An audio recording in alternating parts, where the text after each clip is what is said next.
Hi friends, आज आम आलोचना करवा तुम +2 सेकेंड इयर बोर्ड एग्जाम पे आसुवा unit 2 political science unit 2 40 MCQ प्रश्न गुड़ाक आलोचना करवा जहाँकि तुम बोर्ड एग्जाम रे पूरा 100 to 100% आसो बुझला। आम से प्रश्न गुड़ाक आलोचना करवा। आरंभ करने पूर्वर मु तुम मानक गोटे छोटिया सा रिक्वेस्ट करी वीडियो को लाइक करके चैनल को निहाती भाव में सब्सक्राइब करेंगे। तो चलतु आम से ही एमसीक्यू प्रश्न गुड़िक आलोचना करवा।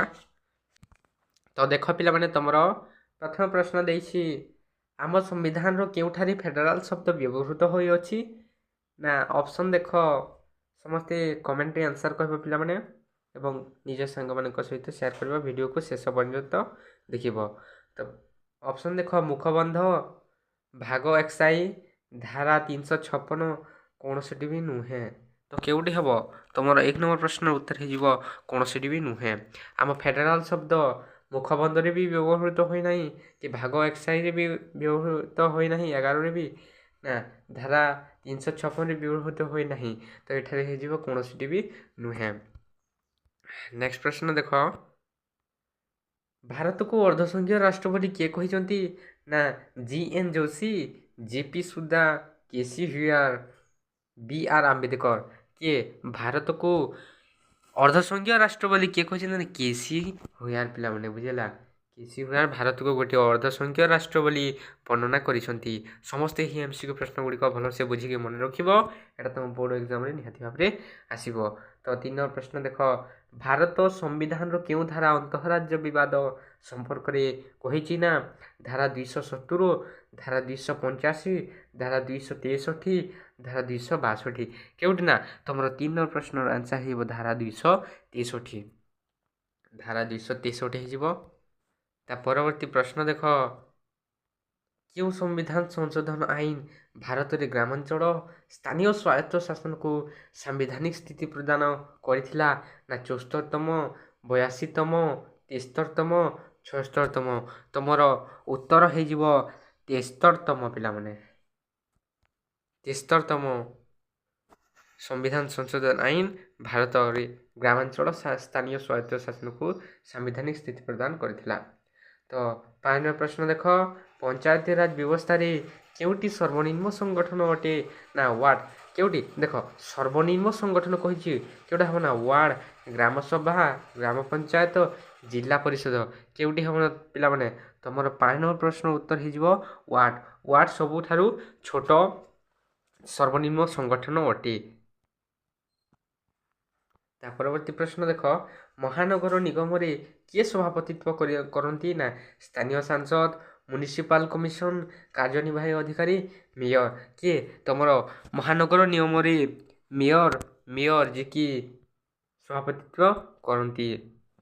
परवर्ती प्रश्न देख निम्नोक्त मध्य केउटी संघीय राष्ट्र लक्षण अटे केउटी लक्षण अटे कहिछि नमनीय संविधान, एकक केंद्र सरकार, क्षमतार केंद्रीकरण, स्वाधीन न्यायपालिका।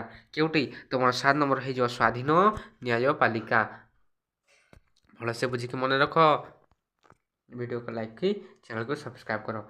8 नंबर प्रश्न देख निम्नोक्त मध्य केउटी ग्रामांचल स्वायत्त शासन व्यवस्थार एक अंश अटे ना पौरपालिका, विज्ञापित अंचल परिषद, पौर निगम, ग्राम सभा। केउटा 8 नंबर प्रश्न तुम उत्तर हो ग्राम सभा पिला माने ग्राम सभा तुमर ग्रामांचल स्वायत्त शासन व्यवस्थार एक अंश अटे। परवर्ती प्रश्न देख निम्नोक्त मध्य काहाकू भारतर संविधान अवशिष्ट बड़का क्षमता प्रदान करियोछि ना संसद, राज्य व्यवस्थापिका सभा, राज्यसभा, लोकसभा। केउटी ना तुमर भारत संविधान अवशिष्ट बड़का क्षमता केउटी प्रदान करिछि ना तुमर संसद पिला माने।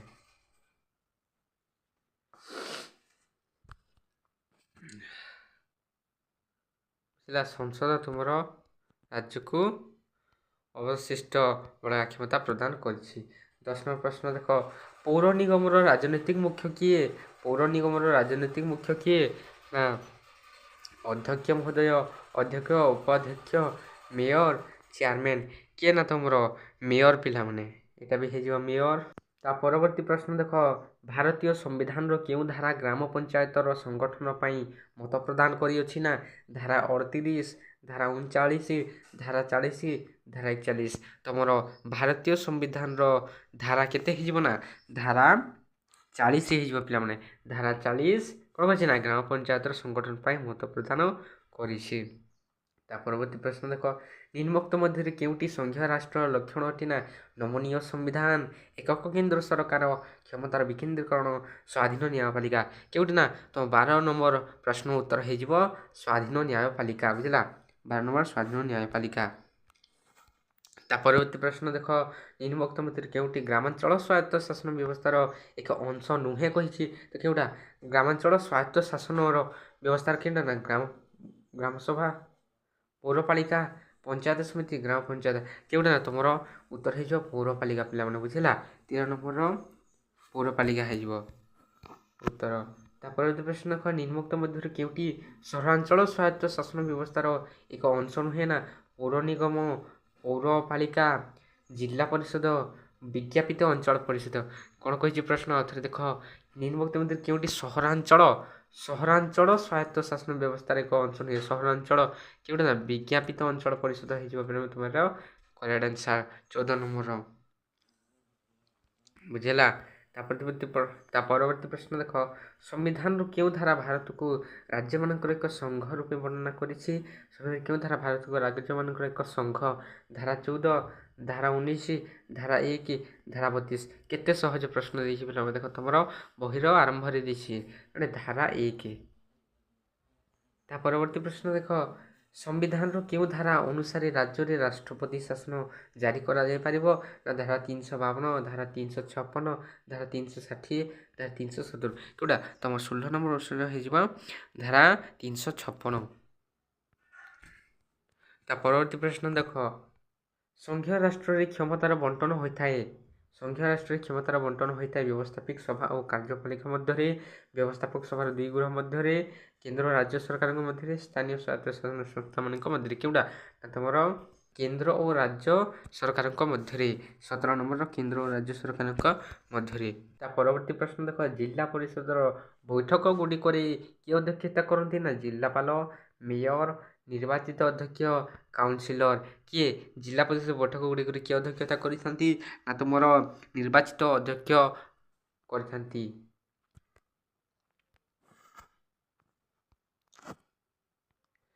19 ନମ୍ବର ପ୍ରଶ୍ନ ଦେଖ କେଉଁ ରାଜ୍ୟରେ ପଞ୍ଚାୟତ ରାଜ ବ୍ୟବସ୍ଥା ପ୍ରଥମେ କାର୍ଯ୍ୟକାରୀ ହୋଇଥିଲା ନା ଓଡ଼ିଶାରେ, ଆନ୍ଧ୍ରପ୍ରଦେଶରେ, ରାଜସ୍ଥାନରେ, ବିହାରରେ। କେଉଁଠିରେ ନା କେଉଁ ରାଜ୍ୟରେ ପଞ୍ଚାୟତ ରାଜ ବ୍ୟବସ୍ଥା ପ୍ରଥମେ କାର୍ଯ୍ୟକାରୀ ହୋଇଥିଲା ନା ରାଜସ୍ଥାନରେ। ପିଲାମାନେ ମୋଷ୍ଟ ଇମ୍ପୋର୍ଟାଣ୍ଟ ପ୍ରଶ୍ନ ଗୁଡ଼ା ଏଇଟା ସବୁ ବର୍ଷ ଆସିଥାଏ। ତା ପରବର୍ତ୍ତୀ ପ୍ରଶ୍ନ ଦେଖ ପୌର ନିଗମର କାର୍ଯ୍ୟନିର୍ବାହୀ ଅଧିକାରୀ କିଏ। ପୌର ନିଗମର କାର୍ଯ୍ୟବାହୀ ଅଧିକାରୀ କିଏ ନା ମେୟର, କମିଶନର, ସ୍ଥାନୀୟ ସ୍ୱାୟତ୍ତ ଶାସନ ସଂସ୍ଥାର ନିର୍ଦ୍ଦେଶକ, ସ୍ୱାୟତ୍ତ ଶାସନ ବିଭାଗର ମନ୍ତ୍ରୀ। କିଏ ତୁମର 20 ନମ୍ବର ପ୍ରଶ୍ନ ଉତ୍ତର ହେଇଯିବ କମିଶନର ପିଲାମାନେ। ତା ପରବର୍ତ୍ତୀ ପ୍ରଶ୍ନ ଦେଖ ସମ୍ବିଧାନର କେଉଁ ଅନୁସୂଚୀରେ କେନ୍ଦ୍ର ଓ ରାଜ୍ୟ ମଧ୍ୟରେ କ୍ଷମତା ବଣ୍ଟନ କରାଯାଇଛି ନା 7ମ ଅନୁସୂଚୀରେ, 9ମ ଅନୁସୂଚୀରେ, ଦ୍ୱାଦଶ ଅନୁସୂଚୀରେ, 8ମ ଅନୁସୂଚୀ। କେଉଁଠି ନା 21 ନମ୍ବର ପ୍ରଶ୍ନ ତୁମର ଆନ୍ସର ହେଇଯିବ 7ମ ଅନୁସୂଚୀରେ ପିଲାମାନେ। 7ମ ଅନୁସୂଚୀରେ କେନ୍ଦ୍ର ରାଜ୍ୟ ମଧ୍ୟରେ କ୍ଷମତା ବଣ୍ଟନର କରାଯାଇଛି। 22 ନମ୍ବର ପ୍ରଶ୍ନ ଦେଖ କିଏ ଭାରତରେ ରାଜ୍ୟମାନଙ୍କର ପରିସୀମା ପରିବର୍ତ୍ତନ କରିପାରିବେ ନା ରାଷ୍ଟ୍ରପତି, ପ୍ରଧାନମନ୍ତ୍ରୀ, ସଂସଦ, ରାଜ୍ୟପାଳ। କିଏ ତୁମର 22 ନମ୍ବର ପ୍ରଶ୍ନ ଉତ୍ତର ହେଇଯିବ ସଂସଦ ପିଲାମାନେ। ସଂସଦ ପରିସୀମା ରାଜ୍ୟମାନଙ୍କର ପରିସୀମା ପରିବର୍ତ୍ତନ କରିପାରିବେ। ତା ପରବର୍ତ୍ତୀ ପ୍ରଶ୍ନ ଦେଖ ନିମ୍ନୋକ୍ତ ମଧ୍ୟରୁ କେଉଁଟି ସଂଘୀୟ ରାଷ୍ଟ୍ରର ଲକ୍ଷଣ ନା କ୍ଷମତା ବିଭାଜନ, ଏକକ କେନ୍ଦ୍ର ସରକାର, ନମନୀୟ ସମ୍ବିଧାନ, ଉତ୍ତରାଧାୟୀ କାର୍ଯ୍ୟପାଳିକା। କେଉଁଟା ତୁମର ଆନ୍ସର ହେଇଯିବ କ୍ଷମତାର ବିଭାଜନ ପିଲାମାନେ। କ୍ଷମତାର ବିକେନ୍ଦ୍ରୀକରଣ, କ୍ଷମତାର ବିଭାଜନ ବଣ୍ଟନ। ତା ପରବର୍ତ୍ତୀ ପ୍ରଶ୍ନ ଦେଖ ସ୍ୱାଧୀନତା ପୂର୍ବରୁ କିଏ ଭାରତରେ ସ୍ୱାୟତ୍ତ ଶାସନ ବ୍ୟବସ୍ଥା ଆରମ୍ଭ କରିଥିଲେ ନା Balwant Rai Mehta committee, Ashok Mehta committee, Sardar Vallabhbhai Patel committee, Lord Ripon. କିଏ ନା ତୁମର 24 ନମ୍ବର ପ୍ରଶ୍ନ ଆନ୍ସର ହେଇଯିବ ଲର୍ଡ ରିପନ ପିଲାମାନେ। ତା ପରବର୍ତ୍ତୀ ପ୍ରଶ୍ନ ଦେଖ ଗ୍ରାମ ପଞ୍ଚାୟତ ବୈଠକରେ କିଏ ଅଧ୍ୟକ୍ଷତା କରିଥାନ୍ତି ନା ସରପଞ୍ଚ, ବିଡିଓ, ଜିଲ୍ଲାପାଳ, ବିଧାନସଭାର ସ୍ଥାନୀୟ ପ୍ରତିନିଧି। ଗ୍ରାମ ପଞ୍ଚାୟତରେ କିଏ ଅଧ୍ୟକ୍ଷତା କରିଥାନ୍ତି ବୈଠକରେ ନା ତୁମର 25 ନମ୍ବର ପ୍ରଶ୍ନର ଆନ୍ସର୍ ହେଇଯିବ ନା ସରପଞ୍ଚ ବେଳମାନେ ସରପଞ୍ଚ ଗ୍ରାମ ପଞ୍ଚାୟତର ଅଧ୍ୟକ୍ଷତା କରିଛନ୍ତି ବୈଠକର। ତା ପରବର୍ତ୍ତୀ ପ୍ରଶ୍ନ ଦେଖ ନିମ୍ନୋକ୍ତ ମଧ୍ୟରେ କେଉଁଟି ପୌରପାଳିକା ଆୟର ଏକ ଉତ୍ସ ନୁହେଁ? ନିମ୍ନୋକ୍ତ ମଧ୍ୟରେ କେଉଁଟି ପୌରପାଳିକା ଆୟର ଉତ୍ସ ନା ବାସଗୃହ ଟିକସ, ଆୟକର ଟିକସ ଆୟକର, ଜଳକର, ସରକାରୀ ଅନୁଦାନ। କେଉଁଟା ତୁମର 26 ନମ୍ବର ପ୍ରଶ୍ନର ଆନ୍ସର୍ ହେଇଯିବ ଆୟକର ପିଲାମାନେ। କର ଆୟ କରିବା ଟିକସ। ସର୍ବଭାରତୀୟ ସେବା ସୃଷ୍ଟି କରିବା ପାଇଁ କିଏ ସୁପାରିଶ କରେ ନା ରାଜ୍ୟ ବିଧାନସଭା ମଣ୍ଡଳ, ପ୍ରଧାନମନ୍ତ୍ରୀ, କେନ୍ଦ୍ର ଲୋକସେବା ଆୟୋଗ, ସଂସଦ। କେଉଁଠି ତୁମର 27 ନମ୍ବର ପ୍ରଶ୍ନର ଆନ୍ସର୍ ହେଇଯିବ କେନ୍ଦ୍ର ଲୋକସେବା ଆୟୋଗ।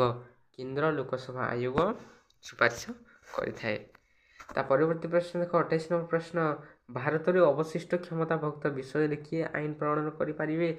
ରାଜ୍ୟ ବିଧାନମଣ୍ଡଳ, ରାଷ୍ଟ୍ରପତି, କେନ୍ଦ୍ର ସଂସଦ, ଉଭୟ କେନ୍ଦ୍ର ଏବଂ ରାଜ୍ୟ ବିଧାନମଣ୍ଡଳ। କେଉଁଟା ତୁମର 28 ନମ୍ବର ପ୍ରଶ୍ନର ଆନ୍ସର୍ ହେଇଯିବ କେନ୍ଦ୍ର ସଂସଦ ପିଲାମାନେ।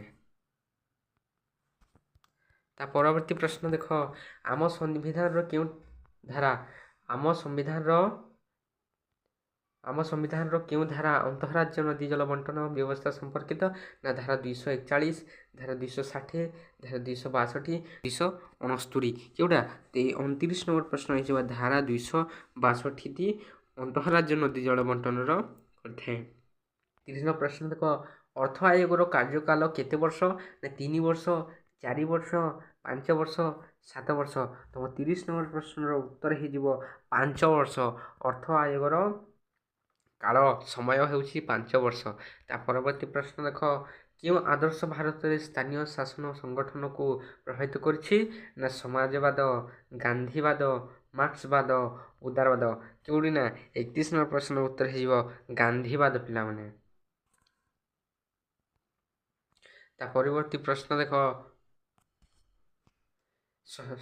73ତମ ସମ୍ବିଧାନ ସଂଶୋଧନ ବିଲ୍ କେଉଁ ମସିହାରୁ ସମଗ୍ର ଦେଶର ଏକ ଆଇନ ରୂପେ କାର୍ଯ୍ୟକାରୀ ହୋଇଥିଲା ନା 1992, 1982, 1993, 1995। କେଉଁଟା ତୁମର 32 ନମ୍ବରର ପ୍ରଶ୍ନର ଉତ୍ତର ହେଇଯିବ 1993ରେ ପିଲାମାନେ ବୁଝିହେଲା। 1993ରେ ଆଇନ କାର୍ଯ୍ୟକାରୀ ହୋଇଥିଲା 73ତମ ସଂଶୋଧନ ଆଇନ। ତା ପରବର୍ତ୍ତୀ ପ୍ରଶ୍ନ ଦେଖ ନିମ୍ନୋକ୍ତ ମଧ୍ୟରେ କିଏ ଭାରତର ଏକ ଅର୍ଦ୍ଧ ସଂଘ ରାଷ୍ଟ୍ର ବୋଲି କହିଥିଲେ ନା ଆମ୍ବେଦକର, ନେହେରୁ, କେସି ହ୍ୱେୟାର, ମହାତ୍ମା ଗାନ୍ଧୀ। କିଏ ନା କେସି ହ୍ୱେୟାର ପିଲାମାନେ। 33 ନମ୍ବର ପ୍ରଶ୍ନ ଉତ୍ତର ହେଇଯିବ ଅପସନ୍ I କେସି ହ୍ୱେୟାର। କେଉଁ ମସିହାରେ ଓଡ଼ିଶାର କେଉଁ ମସିହାରେ ଓଡ଼ିଶାରେ ପଞ୍ଚାୟତିରାଜ ବ୍ୟବସ୍ଥା କାର୍ଯ୍ୟକାରୀ ହେଲା ନା 1957, 1961, 1992, 1993। କେଉଁଟା 34 ନମ୍ବର ତମ ପ୍ରଶ୍ନ ହେଇଯିବ 1961ରେ କାର୍ଯ୍ୟକାରୀ ହୋଇଥିଲା। ତା ପରବର୍ତ୍ତୀ ପ୍ରଶ୍ନ ଦେଖ ଆମ ସମ୍ବିଧାନର କେଉଁ ଧାରା ଅନ୍ତଃରାଜ୍ୟ ପରିଷଦ ଗଠନ ସମ୍ପର୍କିତ ନା ଧାରା 263, ଧାରା 262, ଧାରା 265, ଧାରା 275। କେଉଁଠି ନା ତୋର 35 ନମ୍ବର ପ୍ରଶ୍ନର ଉତ୍ତର ହେଇଯିବ ଧାରା 263 ଅନ୍ତଃରାଜ୍ୟ ପରିଷଦ ଗଠନର ସମ୍ପର୍କିତ। ତା ପରବର୍ତ୍ତୀ ପ୍ରଶ୍ନ ଦେଖ ନିମ୍ନୋକ୍ତ ମଧ୍ୟରେ କିଏ ନିଜ ପଦାଧିକାର ବଳରେ ନୀତି ଆୟୋଗର ଅଧ୍ୟକ୍ଷ ଅଟନ୍ତି? ରାଷ୍ଟ୍ରପତି, ଉପରାଷ୍ଟ୍ରପତି, ପ୍ରଧାନମନ୍ତ୍ରୀ, ଲୋକସଭାର ବାଚସ୍ପତି। କେଉଁ ନା ତୁମ 36 ନମ୍ବର ପ୍ରଶ୍ନ ଆନ୍ସର୍ ହେଇଯିବ ପ୍ରଧାନମନ୍ତ୍ରୀ ପିଲାମାନେ। ତାପରେ ପ୍ରଶ୍ନ ଦେଖ ଦ୍ୱିକକ୍ଷ ବ୍ୟବସ୍ଥା କେଉଁ ପ୍ରକାର ସରକାରର ବୈଶିଷ୍ଟ୍ୟ ନା ଐକିକ ରାଷ୍ଟ୍ର, ଏକଛତ୍ରବାଦ, ସଂଘରାଷ୍ଟ୍ର, ସଂରାଷ୍ଟ୍ର। ସେଇଟା 37 ନମ୍ବର ପ୍ରଶ୍ନ ତୁମର ଉତ୍ତର ହେଇଯିବ ସଂଘରାଷ୍ଟ୍ର ପିଲାମାନେ ବୁଝିଲା ସଂଘରାଷ୍ଟ୍ର। ତା ପରବର୍ତ୍ତୀ ପ୍ରଶ୍ନ ଦେଖ ନିମ୍ନୋକ୍ତ ମଧ୍ୟରୁ କେଉଁଟି ସଂଘୀୟ ରାଷ୍ଟ୍ର ଲକ୍ଷଣ ନୁହେଁ କହିଛି ପିଲାମାନେ ନା ଅନମନୀୟ ସମ୍ବିଧାନ, କ୍ଷମତା ବଣ୍ଟନ, ସ୍ୱାଧୀନ ନ୍ୟାୟପାଳିକା, ଏକ କେନ୍ଦ୍ର ସରକାର। କେଉଁଠି ନା ତୁମର 38 ନମ୍ବର ପ୍ରଶ୍ନର ଉତ୍ତର ହେଇଯିବ ଏକକ କେନ୍ଦ୍ର ସରକାର ବୁଝିଲା ଅପସନ୍ IV। ତା ପରବର୍ତ୍ତୀ ପ୍ରଶ୍ନ ଦେଖ 49 ନମ୍ବର ପ୍ରଶ୍ନ ନିମ୍ନୋକ୍ତ ମଧ୍ୟରେ କେଉଁଟି ସଂଘୀୟ ରାଷ୍ଟ୍ର ଲକ୍ଷଣ ନୁହେଁ ନା ସ୍ୱାଧୀନ ନ୍ୟାୟାଳୟ, ଲିଖିତ ସମ୍ବିଧାନ, ନମନୀୟ ସମ୍ବିଧାନ, ଦ୍ୱୈତ ସରକାର। ନିମ୍ନୋକ୍ତ କେଉଁଠି ସଂଘୀୟ ରାଷ୍ଟ୍ରର ନା କେଉଁଠି ହେଇଯିବ ତୁମର 39 ନମ୍ବର ପ୍ରଶ୍ନର ଉତ୍ତର ନମନୀୟ ସମ୍ବିଧାନ ହେଇଯିବ ପିଲାମାନେ ବୁଝିଲା। ତା ପରବର୍ତ୍ତୀ ଲାଷ୍ଟ ପ୍ରଶ୍ନ ଦେଖ ସମ୍ବିଧାନ ଭାରତକୁ କିପରି ବର୍ଣ୍ଣନା କରିଛି ନା ସଂଘୀୟ ରାଷ୍ଟ୍ର ରୂପେ, ସଂଘ ରୂପେ, ରାଜ୍ୟମାନଙ୍କର ସଂଘ ରୂପେ, ଏକିକ ରାଷ୍ଟ୍ର ରୂପେ। କିପରି ନା 40 ନମ୍ବର ପ୍ରଶ୍ନ ଉତ୍ତର ହେଇଯିବ ରାଜ୍ୟମାନଙ୍କର ଏକ ସଂଘ, ଧାରା 1 ରାଜ୍ୟମାନଙ୍କର ସଂଘ ବୋଲି। ଏଇଟା ଥିଲା ତୁମର 40ଟି ପ୍ରଶ୍ନ। ଏହି ମଧ୍ୟରେ ତୁମର ବୋର୍ଡ଼ ଏକ୍ଜାମ୍ରେ ପ୍ରଶ୍ନ ଆସିବ ପିଲାମାନେ। ଭିଡ଼ିଓ ଭଲ ଲାଗିଥିଲେ ଭିଡ଼ିଓକୁ ଲାଇକ୍ କରିକି ଚ୍ୟାନେଲ୍କୁ ନିହାତି ଭାବରେ ସବସ୍କ୍ରାଇବ୍ କରିବା ପିଲାମାନେ। ଜଲ୍ଦି ଜଲ୍ଦି ମୋର ଚ୍ୟାନେଲ୍ ଟିକେ 1K ସବସ୍କ୍ରାଇବ୍ କ୍ଲିୟର୍ କରିଦେବେ ଓ ସାଙ୍ଗମାନଙ୍କ ସହିତ ସେୟାର କରିବେ ବି ହେଲା। ଧନ୍ୟବାଦ। ଆଉ ଗୋଟେ କଥା କହିବି ପିଲାମାନେ, ତୁମେମାନେ ଆମ ଟେଲିଗ୍ରାମରେ ଜଏନ୍ ହେଇଯାଅ। ସମସ୍ତଙ୍କୁ ଏହିଭଳି ସମସ୍ତ ନୋଟ୍ ହଉ ବା କ୍ୱେଶ୍ଚନ୍ PDF ସବୁ କିଛି ଟେଲିଗ୍ରାମରେ ମିଳିଯିବ। ସମସ୍ତେ ଡେସ୍କ୍ରିପସନ୍ରେ ଟେଲିଗ୍ରାମର ଲିଙ୍କ୍ ଦେଇଦେବି, ସେଠି ଯାଇକି ତୁମେ ଜଏନ୍ ହେବ ଆଉ ସବୁକିଛି ଦେଖିପାରିବ ବୁଝିଲା। ତ ଦେଖା କରିବା ଆଉ ଗୋଟେ ନୂଆ ଭିଡ଼ିଓରେ। ଜୟ ଜଗନ୍ନାଥ, ଜୟ ଶ୍ରୀରାମ।